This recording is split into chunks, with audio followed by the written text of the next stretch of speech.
Good evening, everyone. So, Article 333, Adultery. Who are guilty of adultery?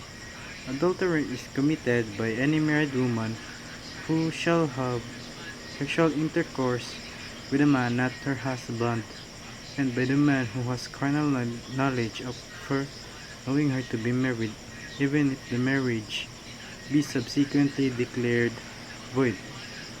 So, Article 334 is concubinage. Any husband who shall keep a mistress in the conjugal dwelling or shall have sexual intercourse under scandalous circumstances with a woman who is not his wife or shall cohabit with her in any other place shall be punished by prison correctional in its minimum and medium periods. The concubine shall suffer the penalty of this tiero. So the Article 335 has been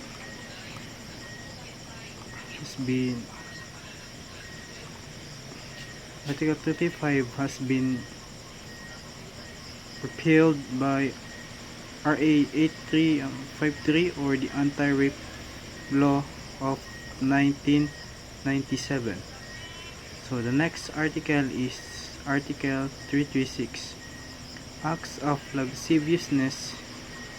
Any person who shall commit any act of lasciviousness upon other person of either sex under any of the circumstances mentioned in the preceding article shall be punished by prison correctional. So the next article is Article 337. So the Article 337 is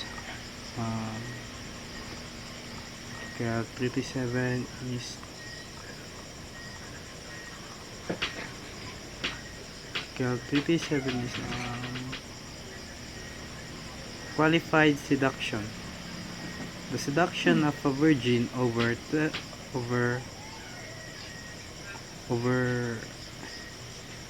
16 years and a minor over 16 and over but under 18 years of age committed by any person in public authority, priest, home servant, domestic, guardian, teacher, or any person who in any capacity shall be entrusted with the education or custody of the minor seduced shall be punished by prison correctional in its minimum and medium periods. The penalty next higher in degree shall be imposed upon any person who shall seduce his sister or descendant, whether or not she be a virgin or over 18 years of age.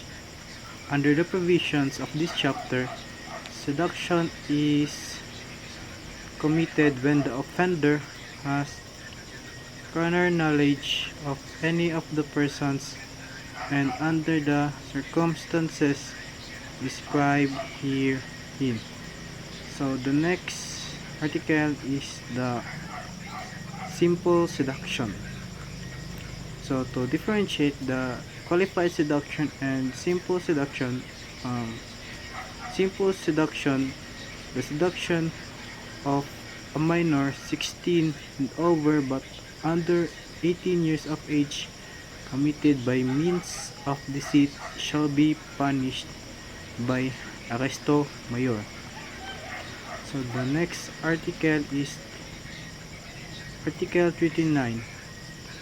Acts of lasciviousness with the consent of the offended party. The penalty of arresto mayor shall be imposed to punish any other acts of lasciviousness committed by the same persons and the same circumstances as those provided in Articles 337 and 338. So the next article is Article 340. Article 340 is corruption of minors. Any person who shall promote or facilitate the prostitution or corruption of persons underage to satisfy the lust of another shall be punished by prison mayor, and if the culprit is a public officer or employee, including those in government-owned or controlled corporations, he shall also suffer the penalty of temporary absolute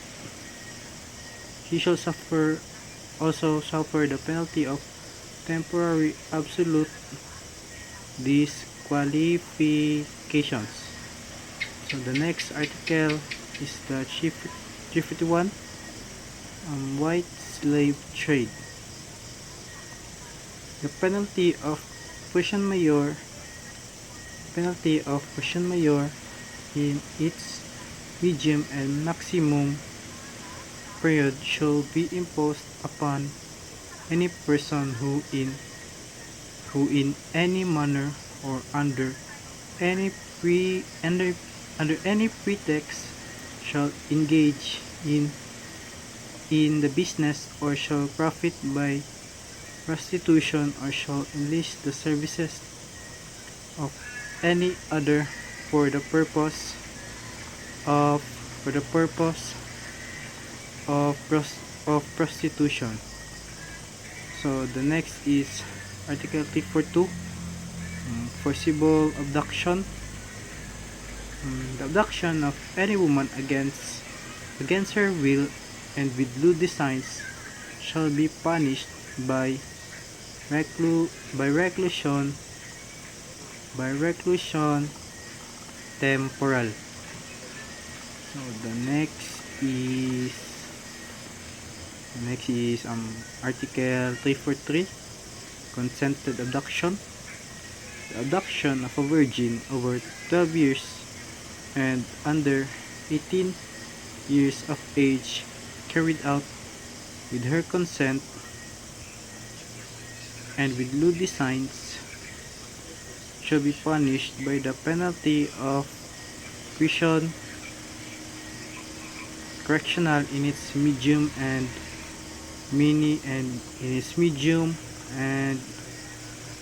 minimum periods.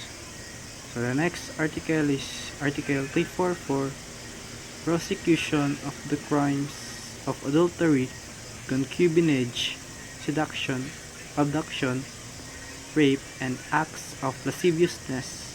The crimes of adultery and concubinage shall not be prosecuted except upon a complaint filed by the offended house. The offended party cannot institute criminal prosecution without including both the guilty parties if they are both alive, nor in any case if he shall have consented or pardoned the offenders. Article 345, civil liability of persons guilty of crimes against chastity. Person guilty of rape, seduction, or abduction shall also be sentenced to indemnify the offended woman, to acknowledge the offspring unless the law should prevent him from so doing, in every case to support the offspring, the adulterer and the concubine. The case provided for in Articles 333 and 334 may also be sentenced in the same proceeding or in a separate civil proceeding to indemnify for damages caused the to the offended to the offended house. Article 346. Liability of ascendants and descendants.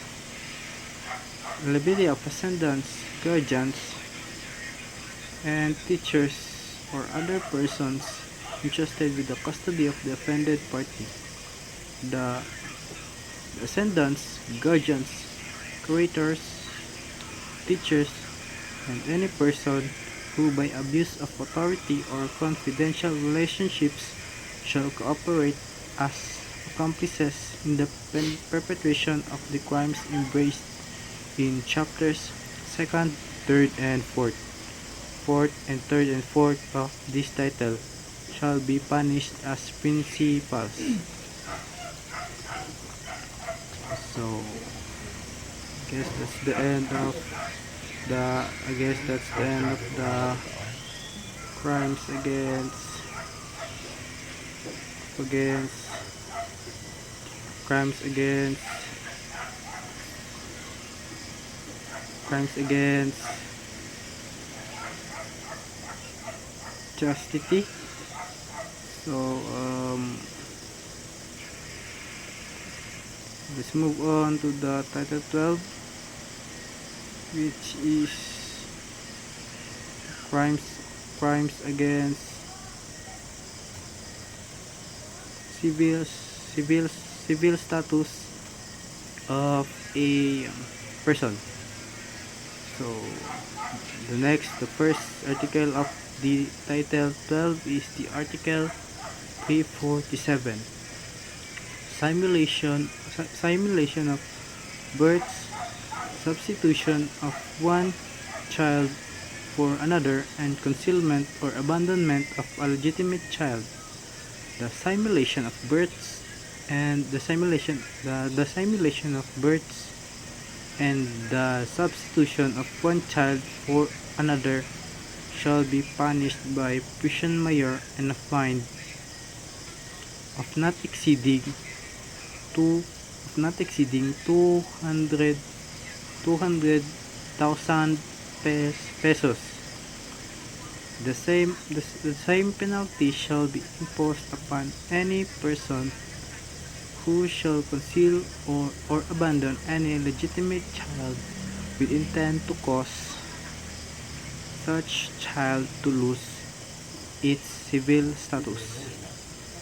Any physician or surgeon or public officer who in violation of the duties of his profession or office shall operate in the execution of any of the crimes mentioned in the next preceding paragraphs shall suffer the penalties therein prescribed, and also the penalty of temporary special disqualification. So the next is Article 348, usurpation of civil status. The penalty of prison mayor shall be imposed upon any person who shall usurp the civil status of another should he do so for the purpose of defrauding the offended party or hers. Otherwise, the penalty of prison correctional limits, medium and maximum periods shall be imposed. Article 349, bigamy. The penalty of prison mayor shall be imposed upon any person who shall contract a second or subsequent marriage before the former marriage has been legally dissolved or before the absent spouse has been declared presumptively dead by means of a judgment rendered in the proper proceedings. So the proper proceedings. So the next article is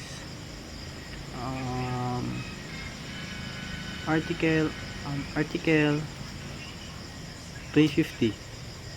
A marriage contracted against provisions of laws, the penalty of prison correctional in its medium and maximum periods shall be imposed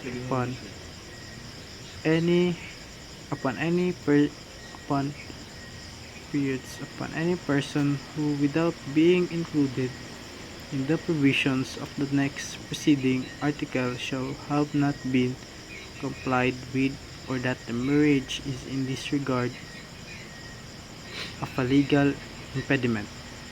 If either of the contracting parties shall obtain the consent of the other by means of violence, intimidation, or fraud, he shall be punished by the maximum period of the penalty provided in the